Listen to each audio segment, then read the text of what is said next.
நம்ம எல்லாருமே வந்து நம்மளோட டெய்லி வேலையில வந்து குனிஞ்சு நிமிர்ந்து செய்யக்கூடிய ஆக்டிவிட்டிஸ் வந்து அதிகமா இருக்கு. உங்களுக்கு தெரியுமா? இப்படி அதிகமா நம்ம குனிஞ்சு நிமிர்ந்து வேலை செய்யறதுனால, முக்கியமா வந்து சரியான பொசிஷன்ல குனிஞ்சு நிமிர்ந்து வேலை செய்யலைன்னா, தண்டோட எலும்பான L4, L5, L5, S1 லெவல்ல வந்து டிஸ்க் லெவல்ல வந்து பாதிப்பு வரும். நீங்க சரியான பொசிஷன்ல வந்து குனிஞ்சு நிமிர்ந்து வேலை செஞ்சீங்கன்னா, உங்களுக்கு வந்து L4, L5 லெவல்ல இருக்க பாதிப்பும் வந்து குறையும், முதுகு வலி குறையும், இடுப்புல இருக்க வலியும் வந்து குறையும்.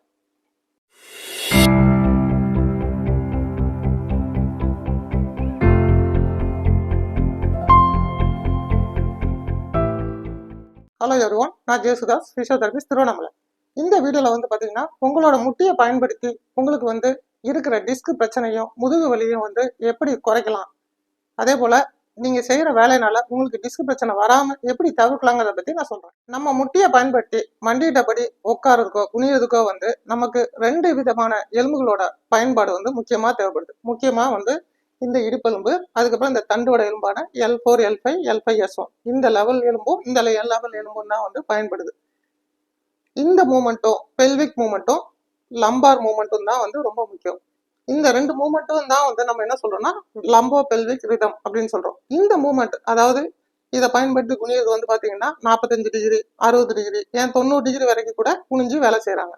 உங்களுக்கு முக்கியமா வந்து L4, L5லயோ L5, S1 லெவலையோ வந்து டிஸ்க்ல வந்து ப்ராப்ளம் வராம இருக்கணும் அப்படின்னா, நீங்க அன்றாட வேலை செய்யும் போது, நீங்க முக்கியமா குனிஞ்சு வேலை செய்யும் போது இந்த இடுப்போட மூமெண்ட்டை வந்து பயன்படுத்தி அதிகமா இருக்கணும். இந்த இடுப்பு வந்து அதிகமா பயன்படுத்தணும் குனியும் போது. அதே போல இந்த L4, L5 இந்த லெவல் மூமெண்ட், தண்டோட மூமெண்ட் வந்து குறைவா இருக்கணும், இது அதிகமா இருக்கணும். இந்த விழிப்புணர்வு வந்து முக்கியமா எல்லாருக்கும் தேவை. இந்த விழிப்புணர்வு இல்லாதனாலதான் நிறைய பேர் என்ன பண்றாங்கன்னா, முதுகு தண்டோட எலும்பு L4, L5 லெவல வந்து இந்த மூமெண்ட்டை அதிகப்படுத்தி குனிறாங்க. இந்த மூமெண்ட்டை வந்து கம்மியா குறைவா செய்யறாங்க. அதனால தண்டுவடத்துல தான் எல்லா ப்ரெஷரும் வந்து விழுது. அப்படி விழுறதுனாலதான் L4, L5 டிஸ்க் பிரச்சனை, L5, S1 டிஸ்க் பிரச்சனை வந்து வருது. இதுக்கு உதாரணமா நீங்க நிறைய ஜிம்ல வந்து ட்ரைனர் சொல்றதை கேள்விப்பட்டிருப்பீங்க. முக்கியமா டெட் லிப்ட்ஸ், ஸ்குவாட் செய்யும் போதெல்லாம் பாத்தீங்கன்னா இடுப்பு பொசிஷன் வந்து சரியா வச்சுக்கிட்டு அதுக்கப்புறமா வந்து வெயிட்டை லிஃப்ட் பண்ணுங்கன்னு சொல்லுவாங்க. L4, L5ல L5, S1 லெவல்ல டிஸ்க்ல வந்து பாதிப்பு வராம இருக்கணும் அப்படின்னு நினைச்சாலும் சரி, இல்ல உங்களுக்கு பாதிப்பு இருக்கு, அந்த பாதிப்பு குறையணும் அப்படின்னாலும் சரி, நீங்க முக்கியமா குனியும் போது வந்து இடுப்பு மூமெண்ட்டை வந்து அதிகப்படுத்தணும். லம்பார் மூமெண்ட், முதுகு மூமெண்ட்டை வந்து குறைவா செய்யணும். அதாவது முதுகு வந்து ரொம்ப வளைஞ்ச மாதிரி இருக்கக்கூடாது, முதுகு வந்து ஸ்ட்ரெயிட் லைன்ல வந்து இருக்கணும். இடுப்பு பகுதியை மட்டும் நல்லா வளைச்சி வெயிட் எல்லாமே வந்து இடுப்பு பகுதியில் விழணும். வெயிட் எதுவும் லம்பார் ரீஜன்ல வந்து முதுகு பகுதியில் விழாம வந்து பார்த்துக்கணும். இதை போல செய்துட்டு வந்தாலே வந்து கண்டிப்பா வந்து இடுப்புல வந்து டிஸ்க்ல வந்து பிரச்சனை வராது. லம்பார் லெவல் L5, S1 எந்த லெவல்லையுமே வந்து பாத்தீங்கன்னா உங்களுக்கு ப்ரெஷர் விழாது, அந்த இடத்துல டென்ஷன் ஏற்படாது, அதனால நரம்பு அழுத்தம் ஏற்படாது. முதுகு வலி இருந்தாலும் இந்த நான் சொல்ற எக்ஸசைஸ் செய்யும் போது நிச்சயமா வந்து நல்லாவே குறையும், நல்லா ரிலாக்ஸ். இந்த வீடியோல வந்து நான் ஒரு சிம்பிளான மூவ்மெண்டான எக்ஸசைஸ் மட்டும் சொல்லித்தரேன். இந்த எக்ஸசைஸ் செய்யறதுனால உங்களுக்கு டிஸ்க்ல வந்து ப்ரெஷர் விழாது, முதுகு வலியும் வந்து குறையும். நம்ம குனிஞ்சு அதிகமா வேலை செய்யறதுனால முக்கியமான பாதிப்பு வந்து L4, L5ல தான் விழும். எப்படின்னா இப்படி குனியறதுனால இந்த இடத்துலதான் வந்து ஸ்ட்ரெயின் ப்ரெஷர் அதிகமா விழும். L4, L5 லெவல்ல தான் விழும். இப்போ லம்பார் பகுதி வந்து அதிகமா வளைஞ்சிருக்கு, அதாவது ஆங்கிள் வந்து அதிகமா வளையுது. அதே போல பெல்விஸ் பகுதி, இடுப்பு பகுதி பாத்தீங்கன்னா கம்மியா தான் இருக்கு. இப்படி கம்மியா இருக்கப்போ வந்து இந்த இடத்துலதான் வந்து ப்ரெஷர் அதிகமா விழுறதுனால லம்போ சாக்ரல் ஸ்ட்ரெயின் ஏற்படும். L4, L5 டிஸ்க் ப்ராப்ளம் வரும். L5, S1 டிஸ்க் ப்ராப்ளம் வர்றதுக்கு முக்கியமான காரணம். டெய்லி குனிஞ்சு நிமிர்ந்து தான் வேலை செஞ்சாகணும், இதுக்கு வேற ஆப்ஷனே இல்லை அப்படின்னு ஒரு சுச்சுவேஷன்ல இருக்கிறவங்களுக்கு வந்து அந்த வேலையிலே வந்து ஒரு சிம்பிளான ஸ்ட்ரெச்சிங் செஞ்சோம்னாலே அந்த ப்ரெஷர் வந்து L4, L5 லெவல்ல விழாம நம்ம பாதுகாத்துக்கலாம். அதுக்கு எப்படின்னா, நீங்க வேலை செய்யற சுச்சுவேஷன்லேயே வந்து நின்றுகிட்டே செய்யற மாதிரி கால் ரெண்டையும் கொஞ்சம் முதல்ல அகலமா வச்சுக்கோங்க.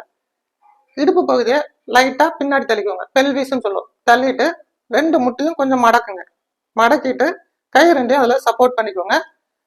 நல்லா ஸ்ட்ரெச் ஃபீல் ஆகிற மாதிரி அந்த பொசிஷனை மெயின்டைன் பண்ணுங்க. இப்படி மெயின்டைன் பண்றப்போ என்ன ஆகும்னு கேட்டீங்கன்னா, இடுப்பு பகுதியில இருக்கிற ஆங்கிள் வந்து அதிகமா ஆகுது பெல்விஸ் ரீஜன்ல, லம்பார் ரீஜன் வந்து குறைவாகுது. எப்படின்னா இங்கதான் வந்து நம்ம மூவ்மெண்ட் அதிகமா கொடுக்குறோம், லம்பார் பகுதியில இருக்கிற மூவ்மெண்ட்டை வந்து குறைச்சி கொடுக்குறோம். முதுக ஸ்ட்ரைட்டா வச்சிருக்கோம், கூன் போட்ட மாதிரி வளையாம அந்த மாதிரி இந்த பொசிஷன்ல பண்றப்போ இந்த இடத்துல நல்லா ஸ்ட்ரெச் ஃபீல் ஆகும். இந்த ஸ்ட்ரெச் ஃபீல் ஆகிற மாதிரி ஒரு 1 மினிட் டு 2 மினிட்ஸ் வந்து நல்லா ஹோல்ட் பண்ணி வைக்கிறப்போ இந்த இடத்துல இருக்கிற டென்ஷன் வந்து நல்லா ரிலீஸ் ஆகும். L4, L5, L5S1 லெவல்ல. அதே போல முட்டி நீங்க மடக்கி வச்சிருக்கிறதுனால முட்டியில வந்து ஜாயிண்ட்ல எந்த ப்ரெஷரும் வராது, லிகமெண்ட்ல எதுவும் ஸ்ட்ரெயின் ஏற்படாது, பேலன்ஸும் வந்து நல்லா இருக்கும். இந்த பொசிஷன் வந்து ஒரு 1 மினிட் வச்சுக்கிட்டீங்க அப்படின்னா மெதுவா வந்து ஸ்லைட்டா மூவ் பண்ணுங்க. இப்படி மூவ் பண்ணி திரும்ப ஹோல்ட் பண்றப்போ உங்களுக்கு பேலன்ஸும் நல்லா இருக்கும், இந்த இடத்துல ஸ்ட்ரெச் வந்து இன்னும் நல்லா கிடைக்கும். அப்போ வந்து இந்த இடத்துல இருக்கிற ப்ரெஷர் வந்து அப்பப்போ நல்லா ரிலீஸ் ஆகும்.